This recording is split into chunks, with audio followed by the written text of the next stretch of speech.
senadyan rekoso kaya ngopo iki tetep nglumpukake duit kanggo pajak negara. Ning leh nanjake pajak negara iki mau ora bener, malah nggih bancakan karo sing ning dhuwur kono. Rina wengi isine mung pinter-pinteran guneman, nanging babar pisan ora ngrampungke perkara, Mas. Lah Pakartinista kaya ngene kok kon ngumbar. Kawulane iki njur arep digawa nyang endi? Aku njaluk tulung tenan karo kowe, Man. Embuh piye caramu, embuh piye reka dayamu. Elingno ratu Gustiku, elingno ratu sesembahanku kae.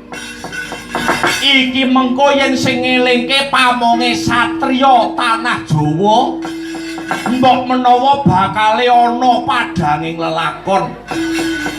Wis aku njaluk tulung karo kowe tenan yo, Mar.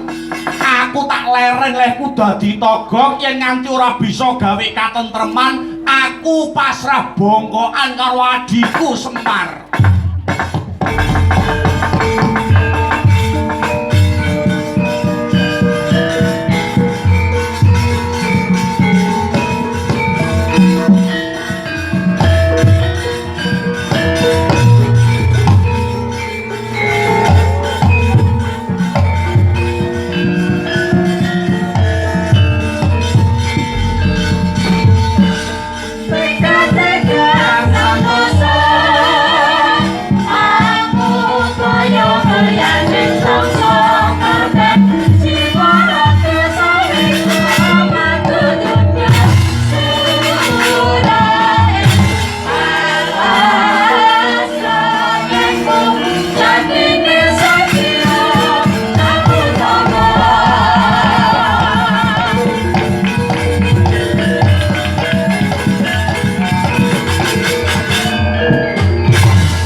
Caritaning satriya linuwit kang maradi mring kautaman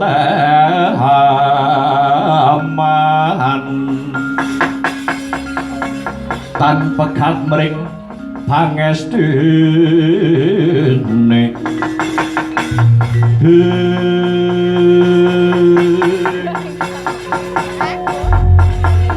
Gareng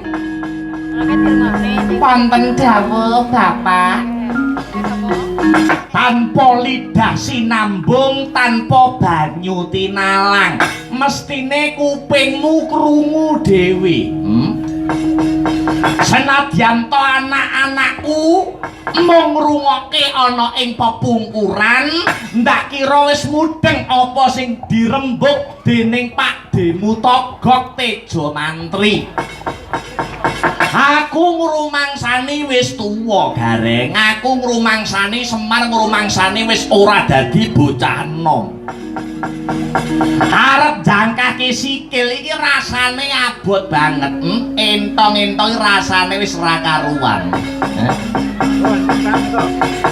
Mongko Pak Demu Togog iki mau masrahke sak putuhe babakan katentreman kang kagelar ana negarane Loji Tengara kabeh dipasrahke bruk petutuk marang Semar.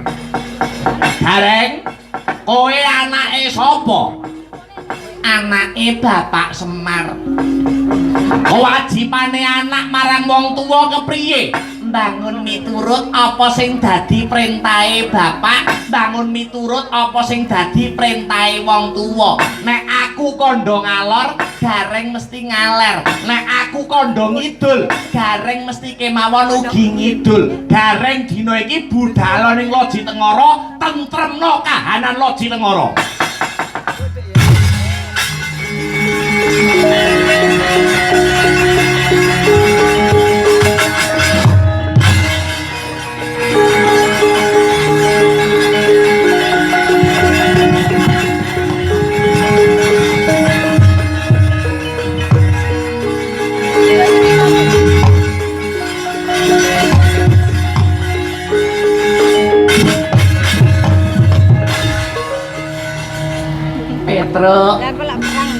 Petruk. Piye Mas Gareng? Kowe apaku le? Aku dadak takon genah adikmu. Kewajibane adik marang kakang apa, Truk? Adik kudu mbangun miturut ing perintahe kakange. Nek aku kandha ngalor, Petruk nggih badhe ngaler. Nek aku kandha ngidul, Petruk mesti ugi badhe ngidul. Budhal ning negara Loji Tengara tentremna kahanane le.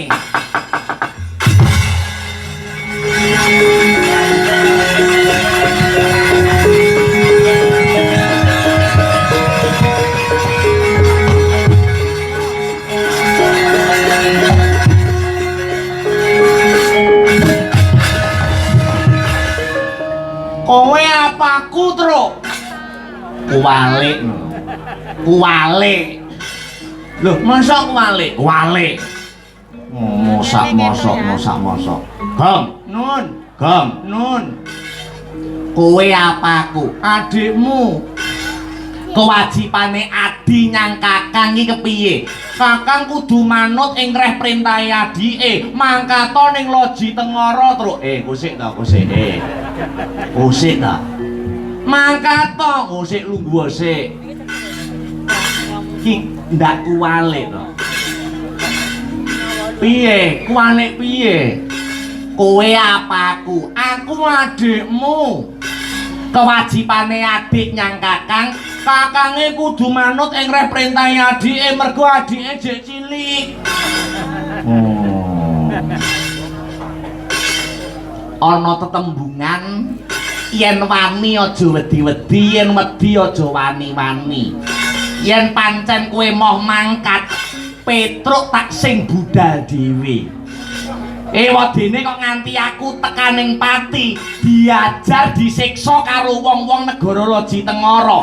Aku wis sumpah, aku wis janji, aku wis prasetya sok nyawaku gentayangan arep ngedeni kowe. Ya ampun. Ancamamu tek elek ngono. Lah kari kowe wani apa ora kok? mangkat apa ora? Kowe mangkat ya monggo, ora ya monggo. Ana tetembungan Petruk karo Bagong ki senasib serumpun sepenanggungan. Ha iya, adekmu no ya genah ngono kok. Yo mangkat wong loro terus. Yo mangkat wong loro, mangkat. Abot enteng sangga wong loro. Yo. Mati siji, mati kabeh. Yo.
Handhetel kayuh kekono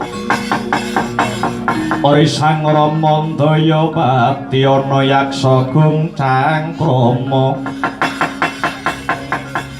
namane wil katak sini jejagi jroning marih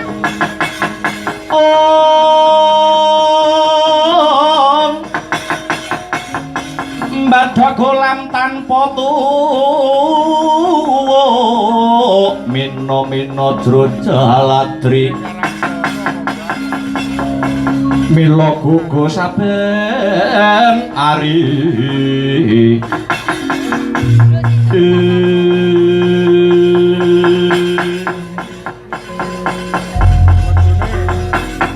ora pangling sing dadi panduluku iki Pendhita Kendali Sada Begawan Anoman. Inggih Ki Petruk, kula ingkang mrepeki jengandika Ki Petruk.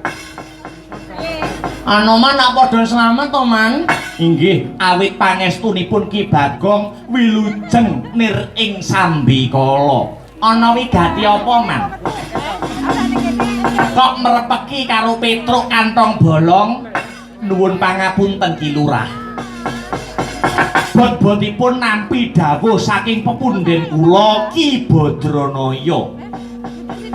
Kula nampi perintah supados anjampangi dumateng tindak jengandika Ki Lurah Petruk ingkang badhe prapteng loji tengara. Njejekaken tembung adil, njejekaken tembung bebener.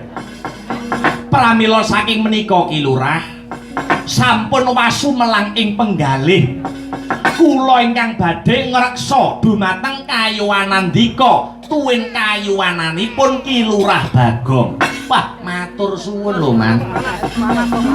Syukur bagi 1000 yen pancen kaya ngono senggana ning kowe aja ngarep apa-apa, Man. Panas. Merga niatku iki labuh sing kanthi tulus, tegese lelabuhan sing tanpa ngarep-arep bebungah apa-apa lho, Man. Enggak. Inggih. Babakan menika kula sampun mangertos Ki Lurah. Pancen sampun dadi niat kula ciptaning galih wiwit kuncung ngantos gelung. urip kula menika badhe kula sramakaken kinarya nindakaken dharma tumrap katentremanipun bebrayan agung. Bagus yen pancen kaya mengkono. Ayo, yen pancen kaya mengkono digelak lakune prapting negara Loji Tengara, Mas. Njejekake adil, njejekake bebener. Nganggo tekad sinatriya. Muga-muga negara Loji Tengara enggal antuk suluh sulak pepadang sumangga kula dherekaken ki Lurah.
mayun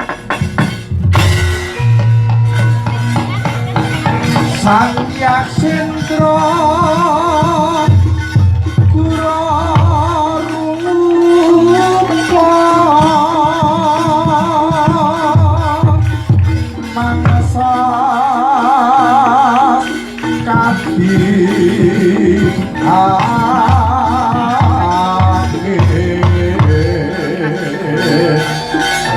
bangsa pauka berapa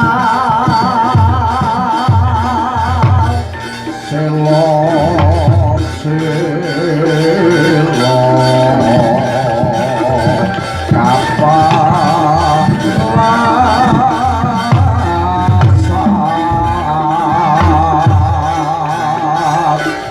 satu lumayu mangungsi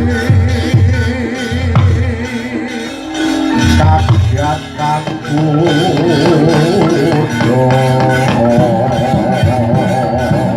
kang jogo-jogo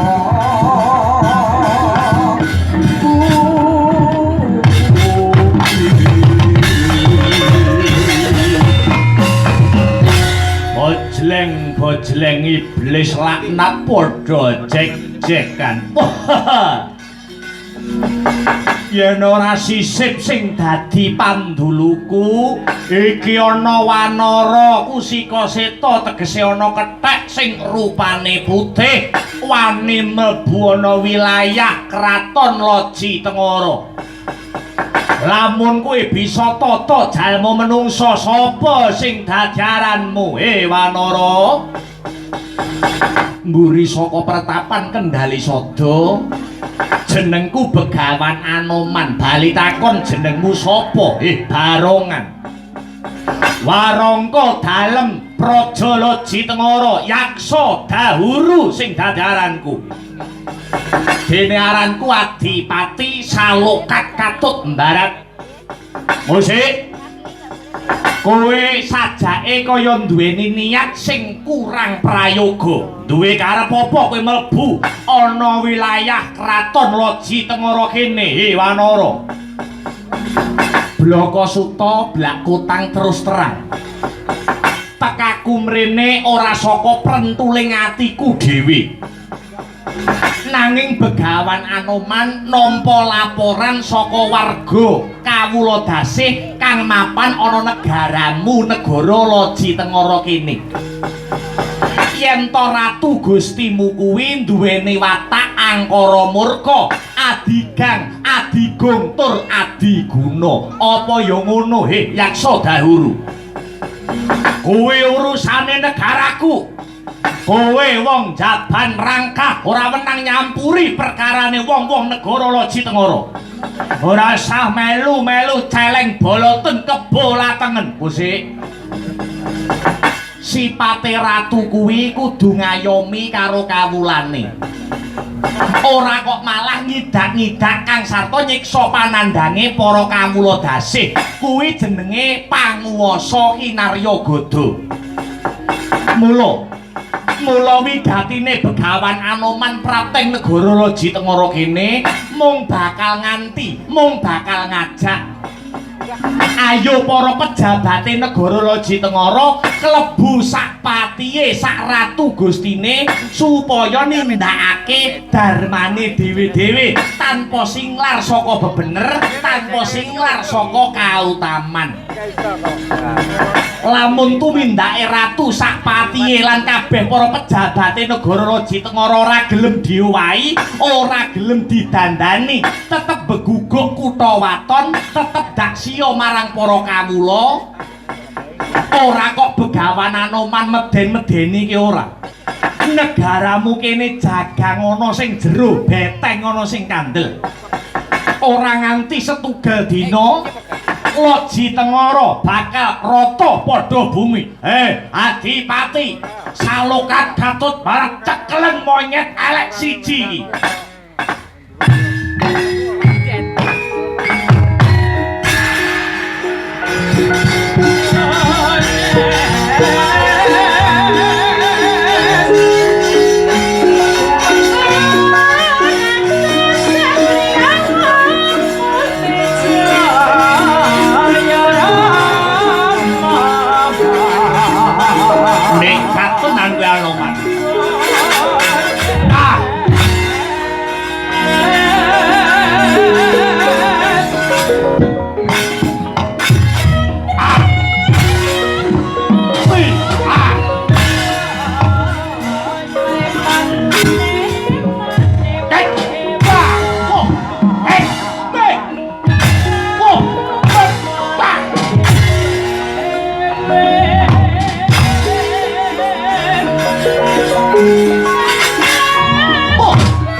Ho, hei, ah.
sore wis ngejak gobios keringet kowe.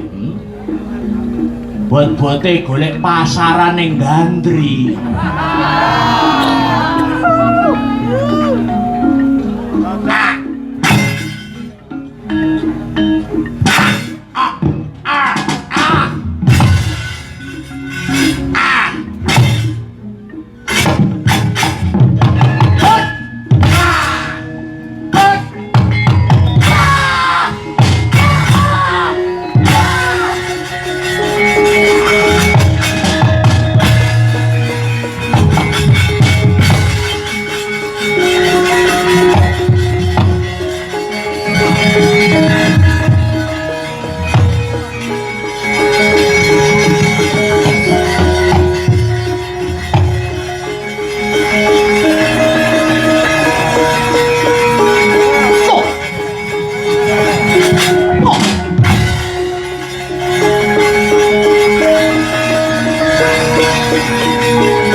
Anjing samudra tulya dreng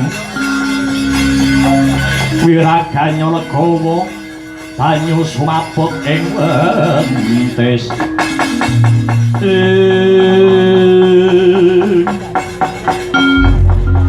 Bapure kaya wedhus wani mlebu kraton Raja Tengara sapa iki ndangu dateng kula nami kula Petruk Kantong Bolong dene wingking kula niki adi kula namine Bagong jenengan sinten apa ora kula pawarta adol pangrungu ratu kondang kaonang-onang kajuara saindenging jagat raya Prabu Jaya Sentika iki ya aku menungsane oh iki ta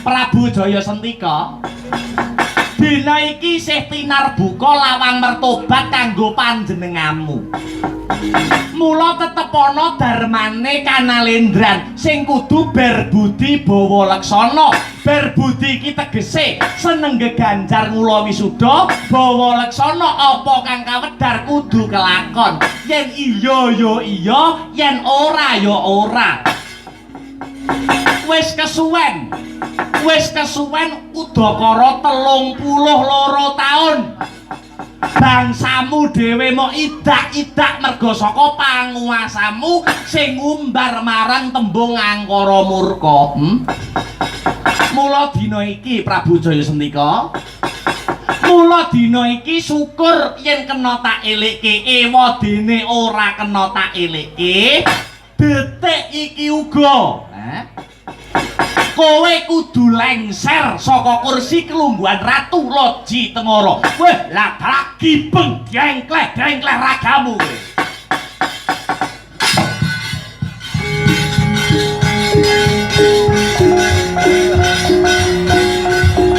oh ngejak geger kok ladeni mangsane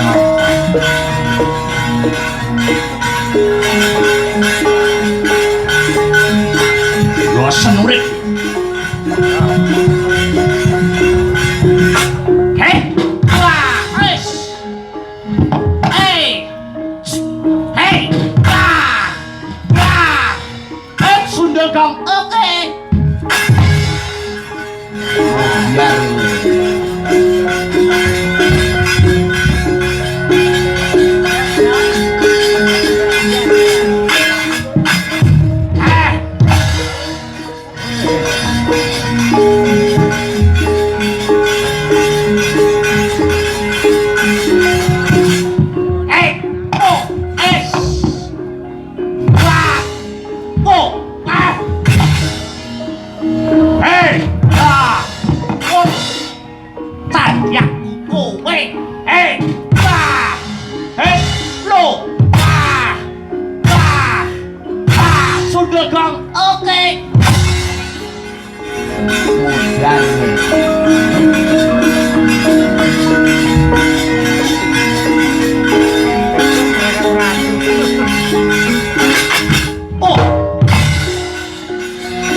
Udar le.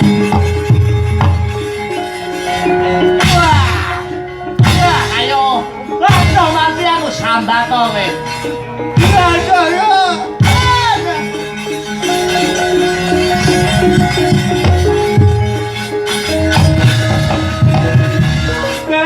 Aduh mati aku besok. Aduh mati aku mati. Ora tak tunyone kapok sambato kowe. Aduh mati aku. Mati ayo sambato terus. Sambato terus nyok kurang marem.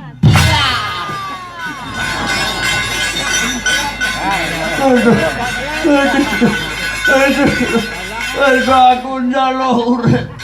Ki Petro. Ki Petro aku kapok Ki Petro. Ayo sambat. Ora dingene iki ratu elek pakartine, kelakuane elek, ora tau mulyake kawulane. Rina wengi dolanan wedokan maneh.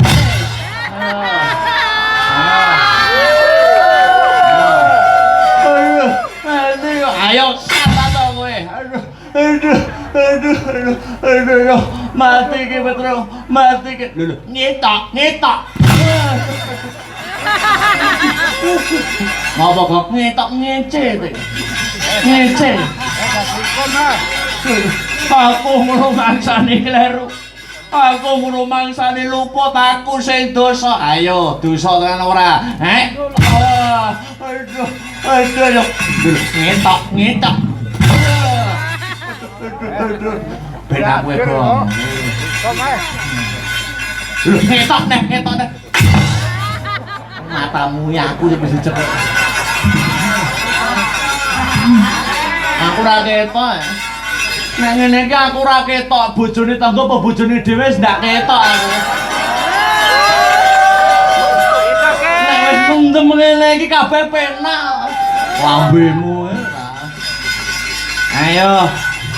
Kowe apa ora eling nek wong urip ki nandur ngunduh utang nyaur nyilih balekke sing gawe bakal nganggo. Kowe ngerti ora rumus urip kuwi? Kunci kehidupan. Nandur ngunduh sapa utang bakal nyaur nyilih balekke sing gawe bakal nganggo. Ora mesti, Tru. Kok ora mesti enek sing gawe ning ora dienggo dhewe. Apa? Tukang duduk ubur. Kayak yang gawe ora dinggoni dhewe.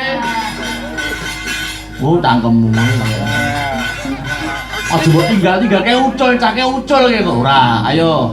Sambat ora. Aduh merempul sih aku, merempul yo ben. Apa ora eling wit wong dadi ratu ki ora mujudake bebunganing wong entuk pangkat kuwi amanah. Kudu tanggung jawab sak putuhe babagan tata titi tentreming negara. Ngerti apa ora Jawa Santika? Nggih. Ngertos ki. Ngertos kula kapok. Ayo. Gelem mertobat ora kowe? Ayo. Gelem mertobat ora? Kowe gelem mertobat ora? Kowe baleni neh pakartimu kelakuanmu. Ayo, gelem tobat ora? Ngomong gelem bojomu nggo aku kok. Iki kok melungsur gone kancane. Ndak apa-apa, aku ki lungsuran ndak apa-apa, penting ikhlas kok. Ayo. Penting bolong ya. Edan. Kula ngrumaosi lepat mboten kula baleni. Janji mok tutuk-tutuk ning nggenmu ngundar kamurkan jo takon dosa. Kowe tak kei urip ben kowe gelem mertobat. Nggih, matur nuwun Ki Petro. Matur nuwun Ki Petro.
kang kaprajang ing Dahana Wadya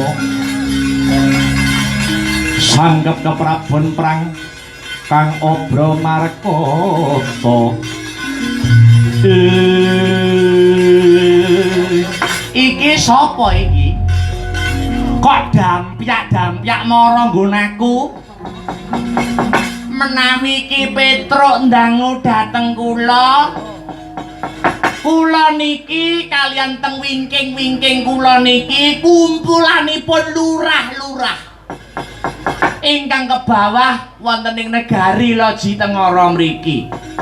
Jenenge lurah-lurah iki sapa? Ayo perkenalan siji mboko siji. Nami kula Lurah Josikon. Sapa? Josikon. Sing ngguri sapa? Nami kula Lurah Jomotol. Lurah sing nomor 3 nami kula Lurah Darma Setu. Darma Setu mburine kula pun Darma Jeruk. Sik ta sing alon ta dhisik. Ngarep dhewe sapa? Nami kula Lurah Josikon. Mburine nami kula Lurah Jomotol. Mburine neh nami kula Lurah Darma Setu. Sing terakhir nami kula Lurah Darma Jeruk. Wah, iki nek diurutne apik lho, Tru. Jenenge lurah kok apik-apik diurutne piye? Ora usah. Ora diurutne barang. Nuwun sewu Ki Petruk. Piye, Pak Lurah? Gandeng Prabu Jaya Sentika menika sampun lengser ke Prabon.